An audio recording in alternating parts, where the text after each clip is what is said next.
Hello friends, Jai Hind.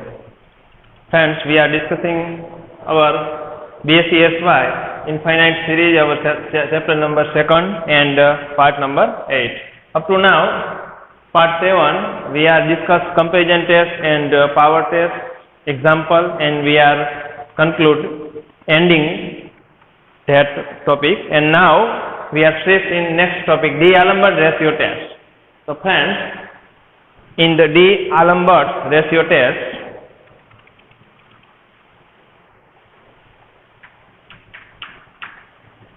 D'Alembert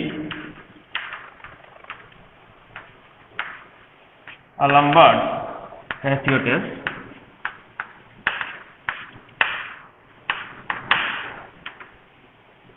in this test, friends, suppose any series UN be a series of positive terms. Suppose UN be a series of positive term. એટલે કે મિત્રો UN જે છે એ positive term વાળી કોઈ એક series છે. Then friends, we obtain the UN plus 1 and then take in the limit n tends to infinite, UN plus 1 divided by UN. Here UN plus 1 is obtained by put the value n plus 1 at the place of n. એટલે કે મિત્રો UN વાળી જે series આપણને આપેલી હોય એક્ઝામ્પલમાં, એમાં n ની જગ્યાએ n plus 1 મૂકવાના રહેશે અને તમે સાદુરૂપ આપી અને જે મળે એ આપણને UN plus 1 મેળવેલું કહેવાય. તો મિત્રો બંનેના nth ટર્મ આપણે સૌપ્રથમ UN જે UN છે એના માટે આપણે n મું પદ મેળવી અને એમાં n ની જગ્યાએ n વત્તા 1 દરેક વખતે જ્યારે રેશિયો ટેસ્ટ આપણે એપ્લાય કરીએ ત્યારે મેળવવાનું રહેશે. Friends, now applying limit on the ratio of these two terms and get the answer which one is L. Depending on the value of L, we say about the nature of series UN. So friends, we get the answer L if answer L is between 0 to 1. If value of L is between 0 less than or equal to L less than 1. It means friends, 0 હોય તો ચાલે પણ 1 નો એમાં સમાવેશ કરતા નથી. So not including 1 in this value of L, and that time nature of UN is convergent. It means UN is convergent in nature. Suppose friends, L is greater than 1, that time UN is divergent in nature, and third one remain is L is equal to 1, that time ratio test fail.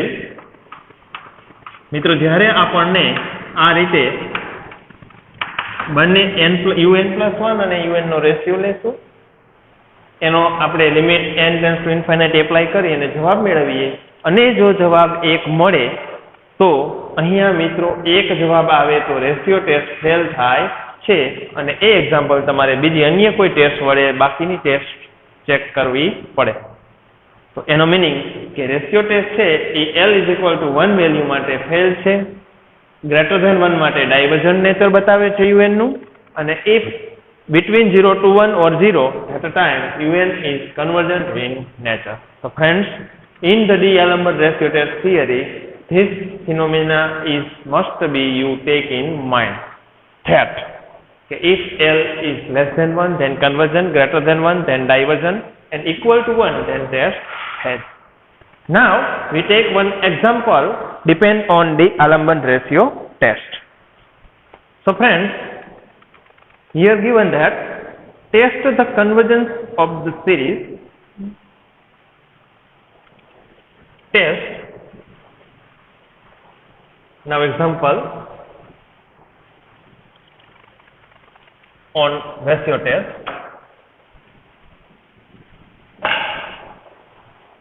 Given that test the convergence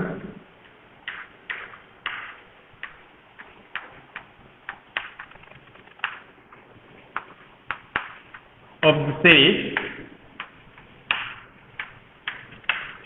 and series is given by 1 plus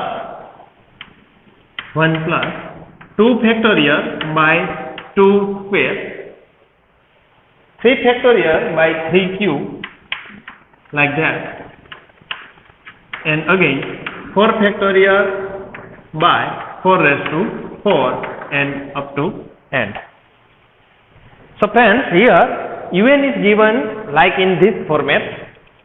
So firstly we get un, it means nth term of given series. તો મિત્રો તમે જોઈ શકો છો કે પહેલું પદ છે એને 1 ફેક્ટોરિયલના છેદમાં 1 ની 1 ઘાત હું લખી શકું. બીજું પદ છે એને હું 2 ફેક્ટોરિયલના છેદમાં 2 ની 2 ઘાત લખી શકું. ત્રીજું પદ છે એને 3 ફેક્ટોરિયલના છેદમાં 3 ની 3 ઘાત લખી શકું. તો આમ એનું nમું પદ હું કઈ રીતે લખી શકું? તો કે n ફેક્ટોરિયલના છેદમાં એટલે કે divided by n raise to n. તો ફ્રેન્ડ્સ, આ જે ટર્મ છે એ આપણા માટે un, nth term of given series un, nth term un is equal to n factorial upon n raised to n. Now friend, we obtain un plus 1. So here un plus 1, because we study about ratio test, so un plus 1 is equal to n plus 1 factorial divided by n plus 1 raised to n plus 1. તો મિત્રો ધ્યાન રાખવાનું કે જેટલી જગ્યાએ તમને n દેખાય એ બધી જગ્યાએ તમારે n ની જગ્યાએ n plus 1 મૂકવાના રહેશે. તો અહીંયા આપણે જો તમે n ની જગ્યાએ n plus 1 ફેક્ટોરિયલ, અહીંયા n plus 1 અને એની ઘાત એટલે કે પાવર પણ મિત્રો આપણે n plus 1 મૂકીએ છીએ. હવે આ બંનેનો આપણે રેશિયો ટેસ્ટ લેશું.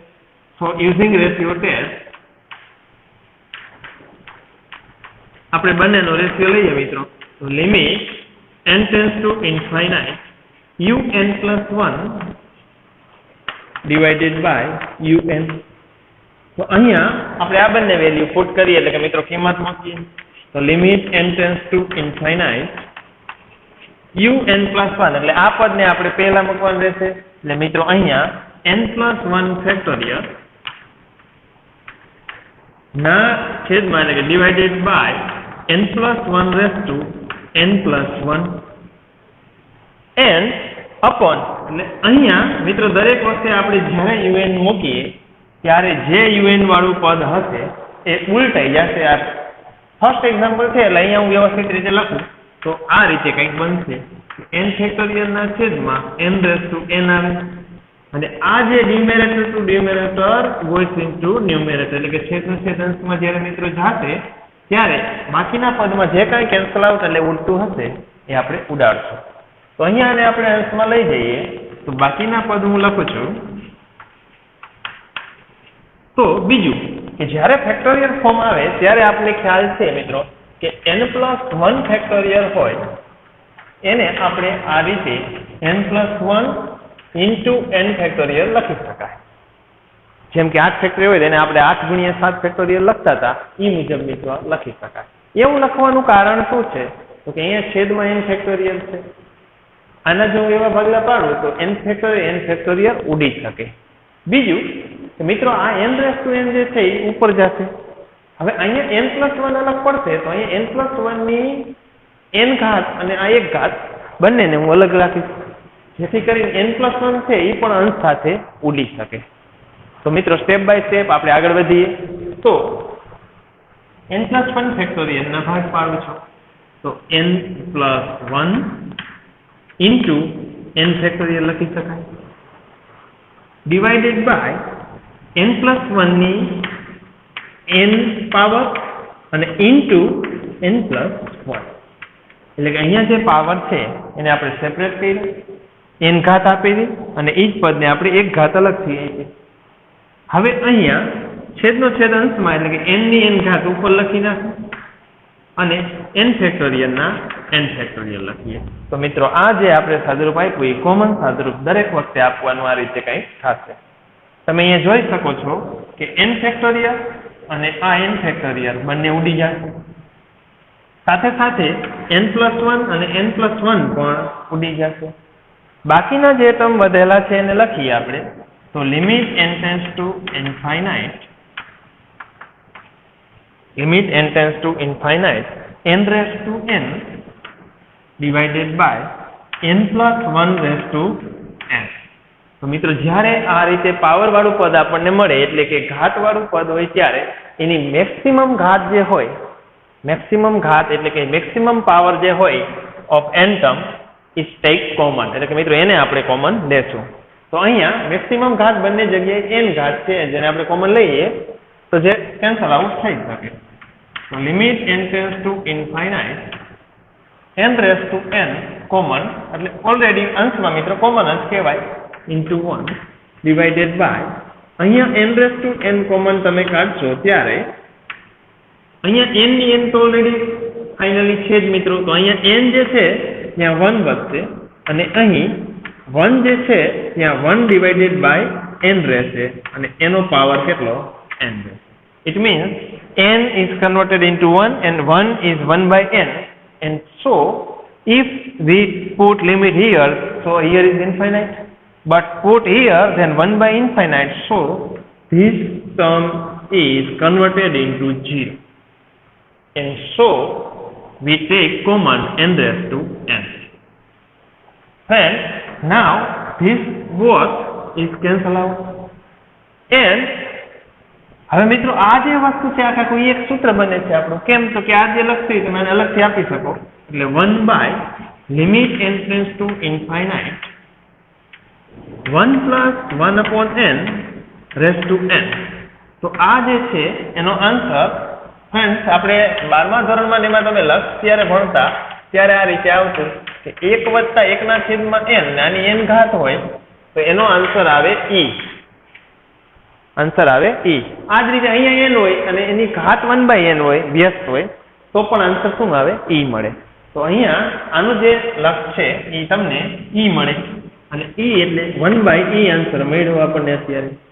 તમને ખ્યાલ છે મિત્રો e ની વેલ્યુ 2.71 સમથિંગ કહેવાય એટલે આનો જવાબ છે 1/2.71 જેવો મળે છે. અને એનો જો તમે ભાગાકાર કરશો તો ઓબ્વિયસલી મિત્રો એ જે આન્સર મળે એ સમથિંગ 0.32 કે એવો કંઈક આવે એટલે કે 1 કરતા નાનો આવે. તો અહીંયા કયો આન્સર આવે એના આઈડિયા આપણે લાગે વગડે નથી, પરંતુ માત્ર ને માત્ર ગ્રેટર ધેન 1 આવે કે લેસ ધેન 1 આવે કે ઇક્વલ ટુ 1 આવે એ ચેક કરવાનું હોય. તો અહીંયા જે 1 by e આવે છે એનો આન્સર મિત્રો લેસ ધેન 1 મળે છે. અને આપણને ખ્યાલ છે કે જો l ની વેલ્યુ એટલે કે l જે છે l એ 0 between 1 મળે તો આ જે મિત્રો ફોર્મ્યુલા એટલે કે આ જે આપણે વાત છે 0 અને 1 ની વચ્ચેની વેલ્યુ l એ કન્વર્જન્ટ નેચર હોય. કારણ કે રેશિયો ટેસ્ટમાં હમણાં જ આપણે બોર્ડમાં લખ્યું કે જો l ની વેલ્યુ આવી રીતે લિમિટ મૂકવાથી આપણને 0 અને 1 ની વચ્ચે મળે તો એ સિરીઝ un છે એ કન્વર્જન્ટ નેચરની હશે. તો un is convergent. So friends, in this video lecture we have studied about the ratio test. In the ratio test un is given, un plus 1 we obtain by put the value of n plus 1 at place of n, then take ratio, and if ratio take, so this test name is ratio test, D'Alembert ratio test. Ratio, in this ratio we cancel out some term of un plus 1 and un, and remaining term put limit. In this, after putting limit, get the answer, and if answer is like that less than 1, then given series is convergent in nature. So friends, some more example based on the ratio test is we study in next video lecture. Jai Hind.